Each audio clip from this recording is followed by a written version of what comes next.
On this episode of the program, Senior Advocate of Nigeria, Robert Clark, speaks to Law Weekly about the proceedings of the Election Petition Tribunal, some of the difficulties petitioners encounter with proving their case in court, and much more.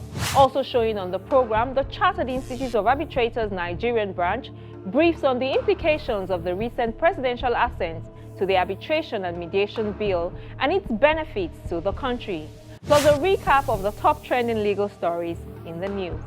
Hello and welcome to the program. I'm Shola Shieli. We begin at the Presidential Election Petition Tribunal, which has started admitting evidence in the petition filed by the Labour Party. Senior Advocate of Nigeria, Robert Clark, speaks about the legality of some of the issues put before the court. There are two matters in the tribunal, the law matter and the factual matter. A tribunal judges on both facts and law. When it comes to facts, I will not talk, because I never saw anything happen. I never observed anything happen. It is at the tribunal witnesses will come. So I cannot talk about facts, but I can talk about the law. So if any lawyer tells you, oh, the law is constant. If I tell you today there is a law in this, there is a matter in the Supreme Court that borders on this law, I'll be bold to tell you that this is the position of the law. Not only as laid down by the Supreme Court itself, but as laid down by the law. So when you ask me, what is my opinion? I have an opinion. I have always stated it.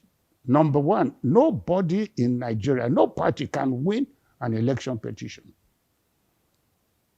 because the electoral law has made it so much that INEC has a presumption given to it by the law that whatever it does is presumed to be correct.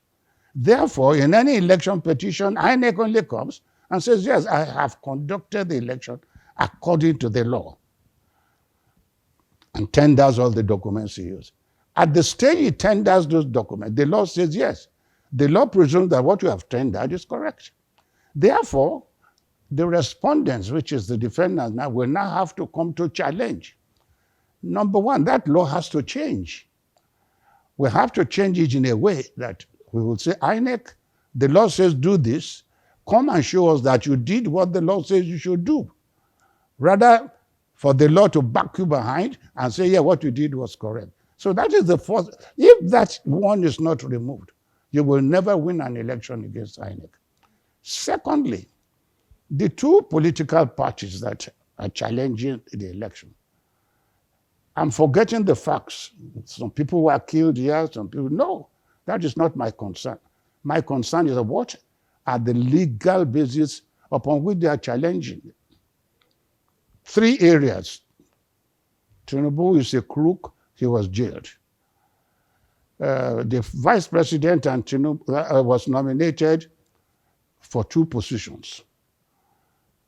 Section something of the Constitution says if you don't get 25% in two states, in Abuja and the other state, you cannot be president. So these are legal points. So you and I can discuss that.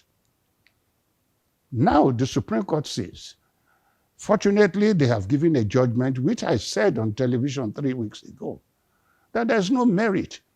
And to be honest, I cannot see why a lawyer should have brought. The Supreme Court has already said, look, a man cannot try to contest for two posts, senator or governorship, in any election. There was a case in which they said, if you do so, we will nullify it. The opposition today are using the other case where the Supreme Court said, if you do so, we will nullify it, without looking at the facts. In the case where the Supreme Court said, if a man is nominated for two positions, that case presupposes that a man should not be nominated. But in that case where the Supreme Court says, you are a fool, you should not have done, it was a case where two parties, two political parties, nominated one man for two posts. But in this case now, where a party nomination, the Supreme Court has already said, look, if you are not a member of my party, what is your business bringing me? You are a busybody. So there are cases there for any lawyer to see. Now for the opposition now to be rushing to court, to be relying on the Supreme Court judgment that says two political parties cannot sponsor one person. But if one political party sponsors one person, then if you are not within that party, you cannot challenge it. The issue of disqualification of candidates, we understand that the Electoral Act has been amended to make it an issue for before the elections and even after the elections, such that the tribunals can entertain it. Well, I am not saying. What you are telling me now is whether it's a pre-election or whether it's a post-election or whether it can be taken by the tribunal. Oh, no. My problem is that whichever time it's being taken, that issue can be taken by the tribunal. But on this particular occasion, the circumstances that are being used at the tribunal, to my understanding, is wrong. Shettima is only from APC, and it is PDP that is challenging him.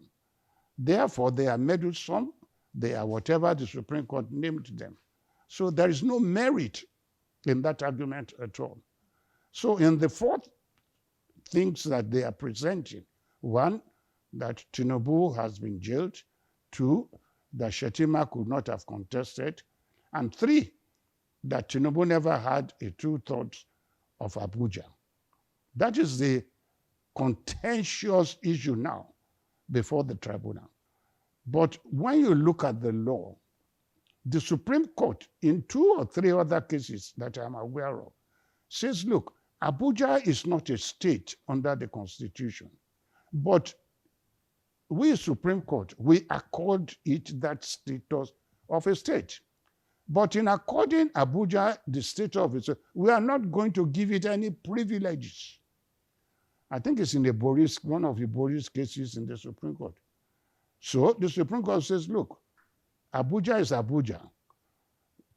We will not impose any privileges because it is not a state, but we regard it as a state.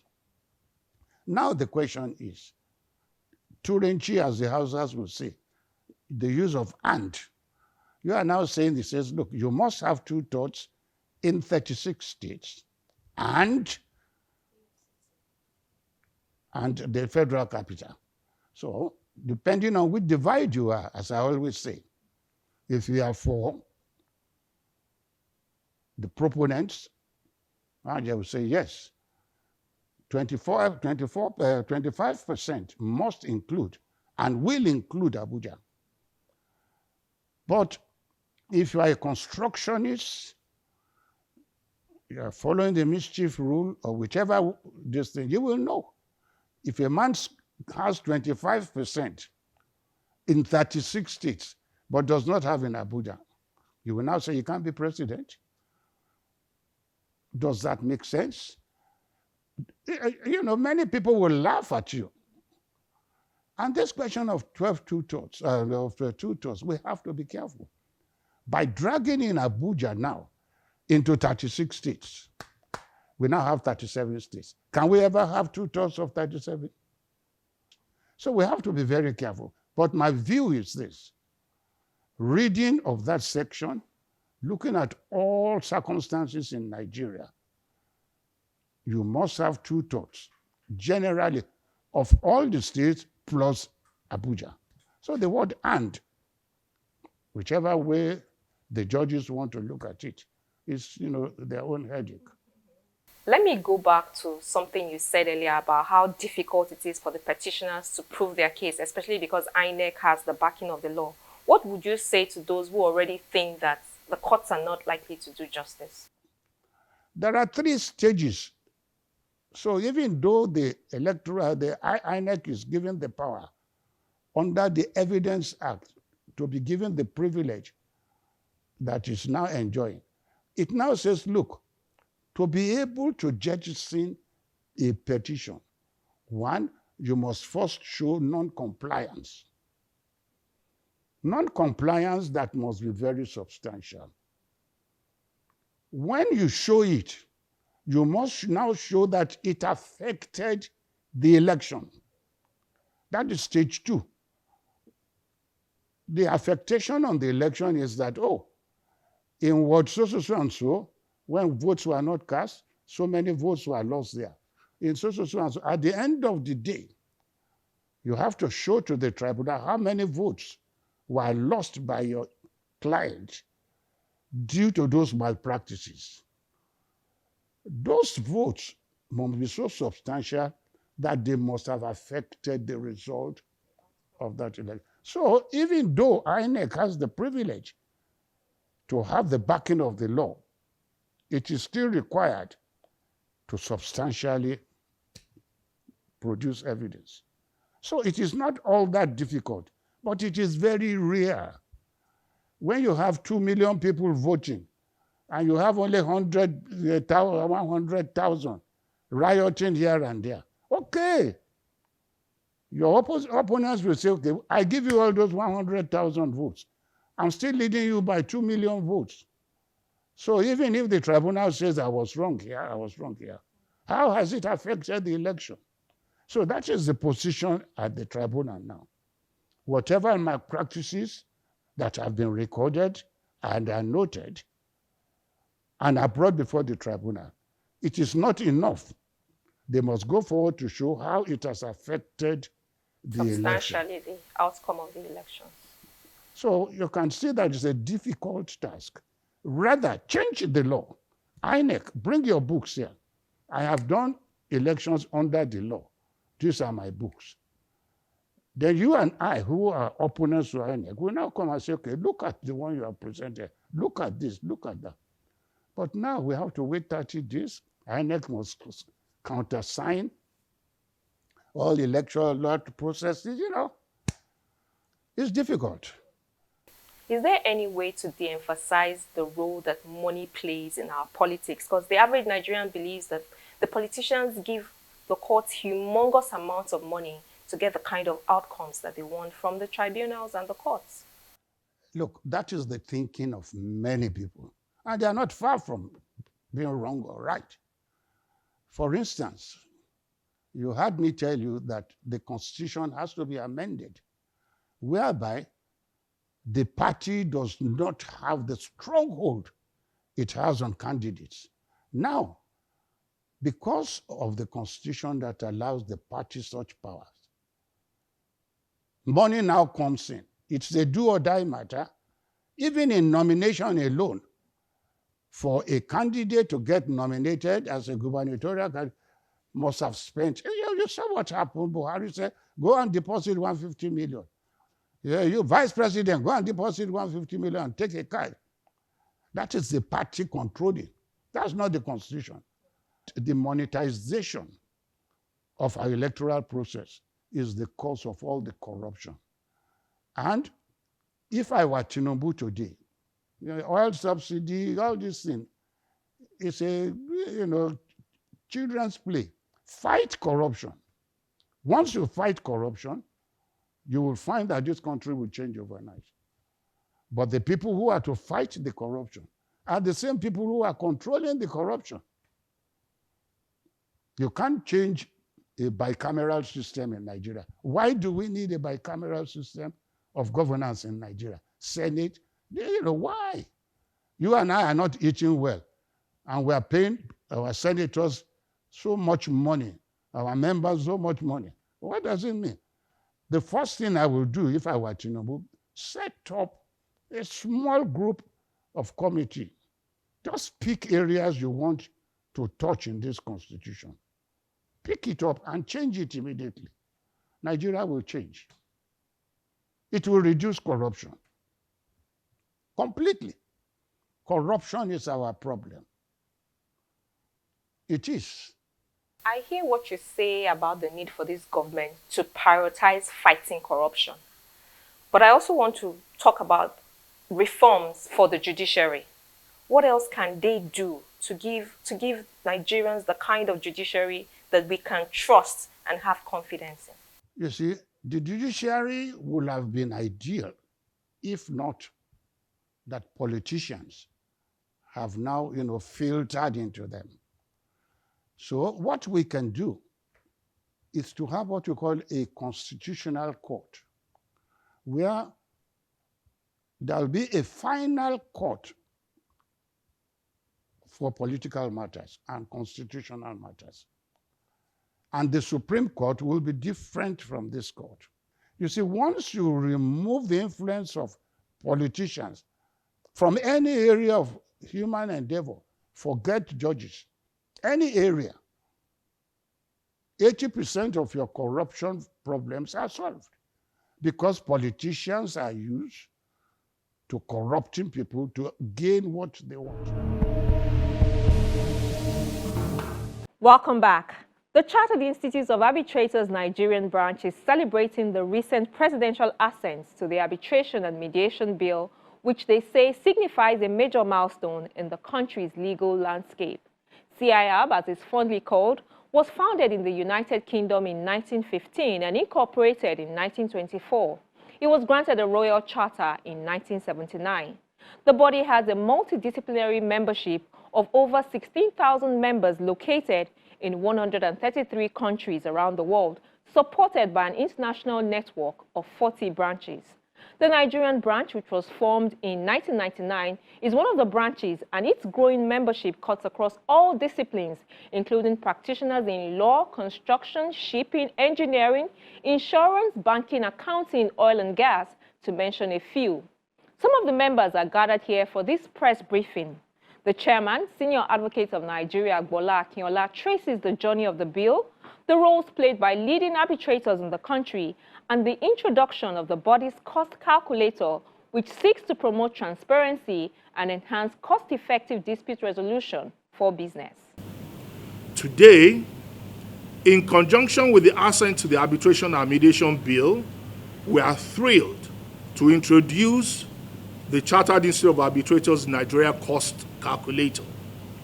This innovative tool is designed to revolutionize cost assessment in arbitration, addressing the need for transparency and efficiency.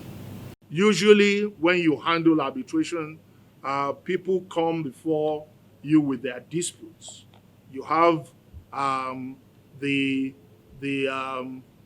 opposing parties, not even in certain instances, wanting to talk to themselves, the claimant, the respondent.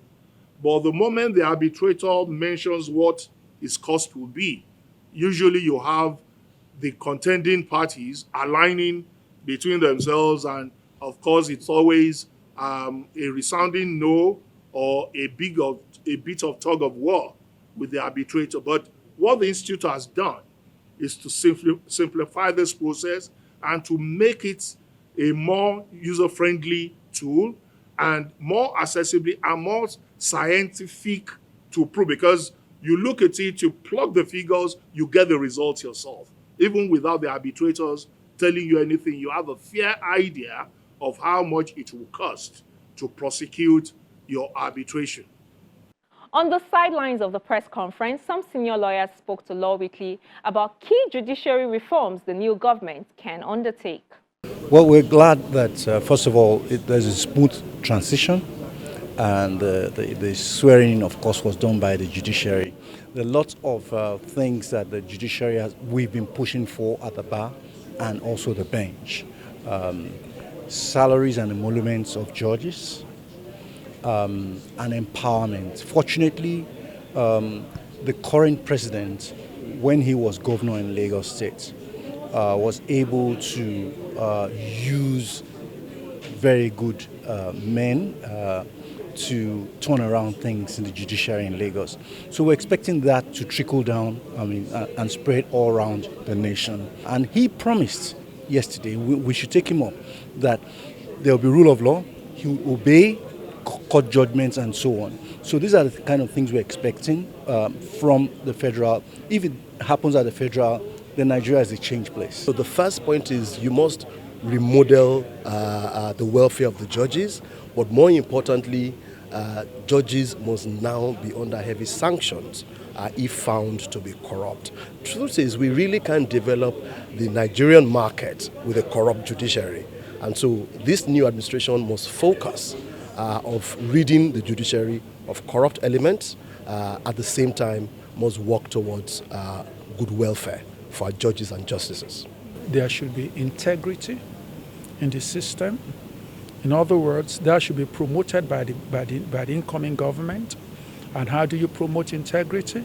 You make sure that you pay the judges well. You make sure that the law that is in place is well monitored. You make sure that things are done properly. Then, of course, there should be accountability of the judiciary. That is, the various level of the judiciary must be accountable, and the props, the administrative structure, also should be made accountable. The system should be accountable. For me personally, what I want to see now is the court to rise up out of the ashes.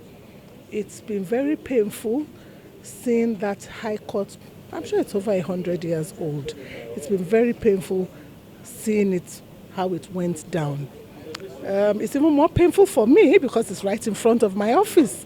So I see it every day. And I mean, I think we were just lucky. I mean, we were just blessed that nothing happened to us at that time. You know, in fact, we were doing a training in that court the day before it was burned down. And it was an argument over, should we continue the next day or should we not? Things had started getting, somehow. So we said, okay, let's call it off, only for the place to be burned down.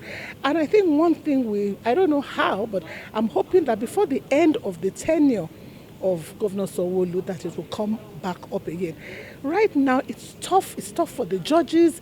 It's tough for the litigants. Sometimes judges are having to share rooms, and we have the judges, but there are no rooms for them to work. They're putting them here, putting them there. Some places are not even convenient for both judges and litigants. Remember, the magistrate court as well was burnt. So both for high-end cases, for low-end cases, I mean, there's a big problem. So I don't know how, but I'm hoping that before this term ends, both the High Court and the Magistrate Court will be coming back up, and so that there's better access to justice.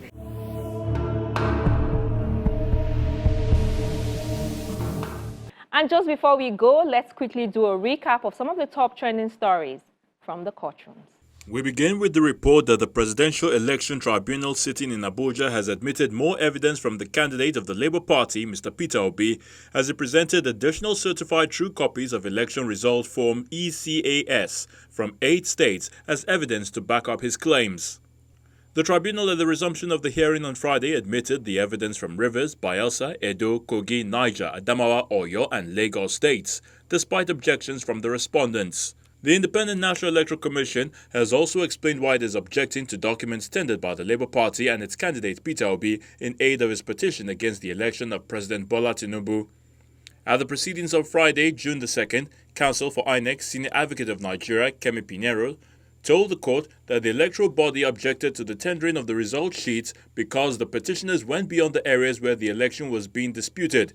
He said those local government areas improperly brought into the proceedings of the court are strange to the petition and cannot stand in the face of the law.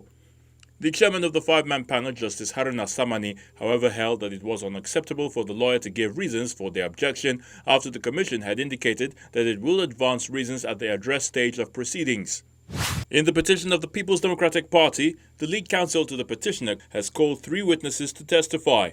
The first witness, Honorable Sani Idris Kutigi, a former member of the House of Representatives and a businessman, says he was a state collation officer for Niger State in the February 25th presidential election. He testified that the results from Niger State as announced by INEC were incorrect and as such he refused to sign them.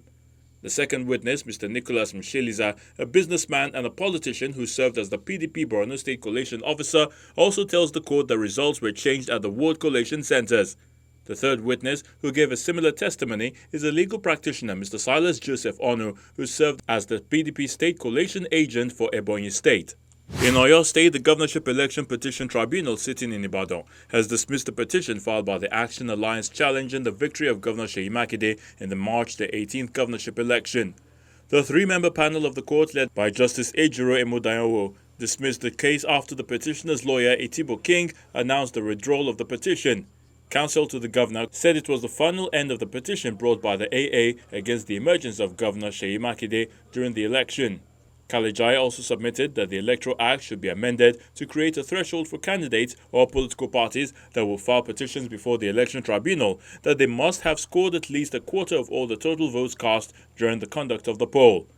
In dismissing the petition, the tribunal awarded costs against the AA to the first respondent, the Independent National Electoral Commission, a sum of 100,000 naira, the second respondent, Governor Makinde, a sum of 250,000 naira, and the third respondent, the People's Democratic Party, a sum of 250,000 naira.